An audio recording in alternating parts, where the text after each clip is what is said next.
있습니다.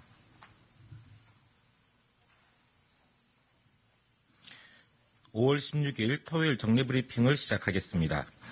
오늘 0시 기준 신규 확진 환자는 19명으로 이태원 클럽 등의 지역사회 감염이 9명, 나머지 10명은 해외 유입 사례입니다. 5월 16일 0시까지 발생한 확진 환자는 총 11,037명이며 이 중 9,851명이 완치되어 격리 해제되어 924명 환자들이 치료를 받고 있습니다. 이는 누적 진단검사 74만 645건을 시행한 결과입니다. 총 사망자는 262명이고 어제 안타깝게도 2분이 사망하셨습니다. 고인의 명복을 빌며 유가족분들께도 깊은 위로를 드립니다. 오늘 박능우 중대법원 1차장 주재로 열린 중대본 회의에서는 각 중앙부처와 17개 시도가 모여 코로나19 대응을 위해 협의가 필요한 사항에 대해 토론하였습니다. 박능우 장관은 이태원 클럽 집단 감염 사건을 보며 확진되신 분이 가족이나 지역사회에 다시 전파시킨 2차 이상의 감염 사례가 40%에 이르는데 신속한 진단검사와 격리 조치의 속도가 감염 확산을 방지하는 데 얼마나 중요한지 다시금 느끼게 해주는 부분이라고 생각한다고 밝혔습니다. 생활 속 거리두기 이행 후에 두 번째로 맞이하는 주말에 손 씻기, 마스크 착용, 기침 예절 등 우리가 알고 있는 생활 방역 수칙을 완전하게 실천해보는 주말이 되었으면 좋겠다고 이야기하셨습니다. 이태원 클럽 집단 감염에 대해 설명드리겠습니다. 금일 0시까지 이태원 클럽과 관련된 총 환자는 161명이며 현재 지역사회의 다양한 시설로 확산되고 있습니다. 이 결과는 방대본의 역학조사 결과에 따라 달라질 수 있음을 알려드립니다. 다만 진단검사를 대폭 확대하였음에도 하루 발생하는 환자 수는 30명 이내에서 나타나고 있어 급격한 지역 내 확산 추이는 나타나지 않고 있습니다.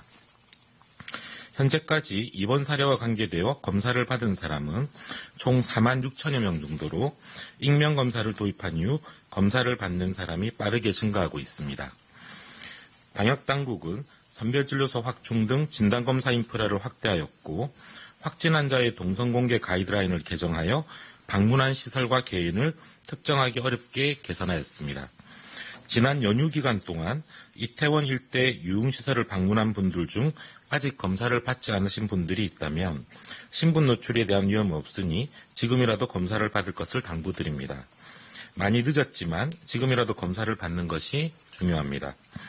유흥시설에 대한 심야시간 특별점검도 계속 이루어지고 있습니다. 클럽, 감성주점 등 총 1928개소에 대해 지자체, 경찰, 식약처 등 254개의 특별점검단이 합동점검을 실시하여 22건의 행정지도를 실시하였습니다. 집합금지 명령을 발동한 15개 시도에서는 이를 위반한 20개 업소를 적발하여 고발하였거나 고발 예정이 조치 중입니다. 이번 주말에도 이러한 특별점검을 더욱 강화하여 유흥시설의 방역수칙 위반에 대하여 엄격히 관리할 예정입니다. 이번 이태원 사례는 코로나19의 감염 통제가 어려운 이유를 잘 보여주고 있습니다.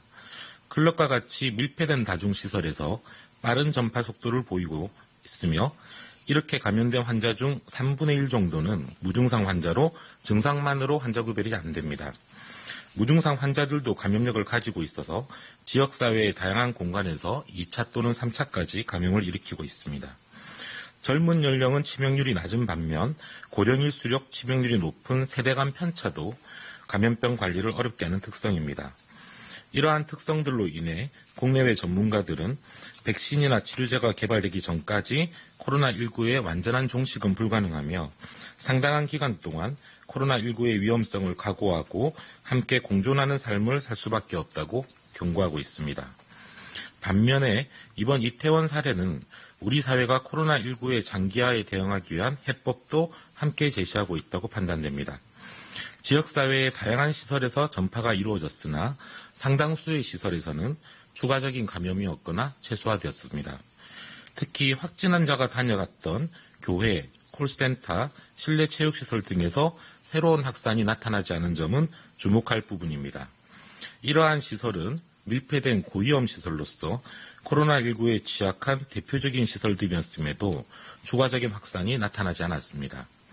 이는 거리두기, 손 씻기, 마스크 쓰기 등 생활 속 거리두기 수칙을 잘 준수하는 것을 통해 코로나19의 확산을 막을 수 있다는 것을 보여주는 실제 사례들입니다.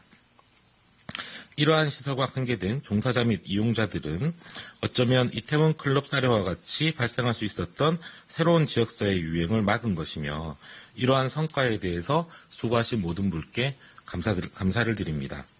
국민 여러분들께서도 이러한 사례들이 확산될 수 있도록 생활 속 거리두기를 적극 지켜주실 것을 당부드립니다. 언론에서도 감염 확산의 사례에 대한 보도 이외에도 이렇게 감염 확산을 차단하기 위해 노력한 사례들도 조명해 주시고, 이 경험들을 국민들이 공유할 수 있게 널리 알려주실 것을 부탁드립니다. 주말이 되면서 모임이나 이동이 많아지고 특히 교회 예배, 결혼식, 체육시설 등 다중이용시설의 이용이 잦아질 것으로 예상됩니다. 이태원 클럽에서 시작된 코로나19의 2차, 3차 전파 시기를 고려한다면 금주 주말이 확산 추세를 막는 것에 있어서 가장 중요한 고비가 될 것으로서 이 시기에 새로운 전파와 확산을 막는 것이 중요합니다. 특히 밀폐된 다중이용시설을 이용하실 때에는 혹시 나도 코로나19에 감염될 수 있다고 생각하시고 거리두기와 마스크 착용 등 방역수칙을 꼭 준수해 주실 것을 부탁드립니다. 다음은 어제 저녁 영상으로 개최되었던 코로나19 한중일 보건장관 회의 결과에 대해서 말씀드리겠습니다. 3국은 이 자리에서 각국의 코로나19 현황과 관련한 정책을 공유하였으며 포스트 코로나19 시대를 대비한 방역정책 등을 논의하였습니다. 아울러 이 치료 경험에 관련된 정보와 데이터의 공유 확대 필요성에 동의하였으며 국제적 연대 강화 필요성에 대해서도 공감하였습니다. 박능우 보건복지부 장관은 3국이 감염병 위기에 더욱 신속하고 체계적으로 대응하기 위해 하반기에 감염병 대응에 관한 공동행동 계획안을 개정하여 앞으로 치료제, 백신 등 공동개발에 관한 공조체계를 구축할 것을 제안하였습니다. 앞으로 3국의 협력을 통해 각국의 감염병 대응 강화 역량이 강화되며 더욱 신속하고 체계적인 대응체계가 마련될 것이라고 기대됩니다. 자가격리자에 대한 관리 상황을 설명드리겠습니다. 5월 15일 저녁 6시 기준으로 자가격리자는 총 36,926명입니다. 이 가운데 국내 발생은 5,096명, 해외 입국은 31,830명입니다. 이태원 클럽 집단 감염 발생 이후 국내 자가격리자가 증가하는 추세입니다. 어제 자가격리 중에 무단 이탈한 사람은 총 2명이며 이들에 대해서는 1명은 고발할 예정이고 1명은 고발을 검토 중에 있습니다. 자가격리 이탈로 지금까지 안심밴드를 착용한 사람은 총 43명으로 22명이 해제되어 현재는 21명이 착용하고 있는 상태입니다.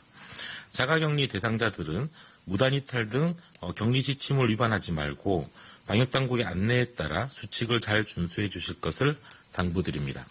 이상으로 브리핑을 마치겠습니다. 감사합니다.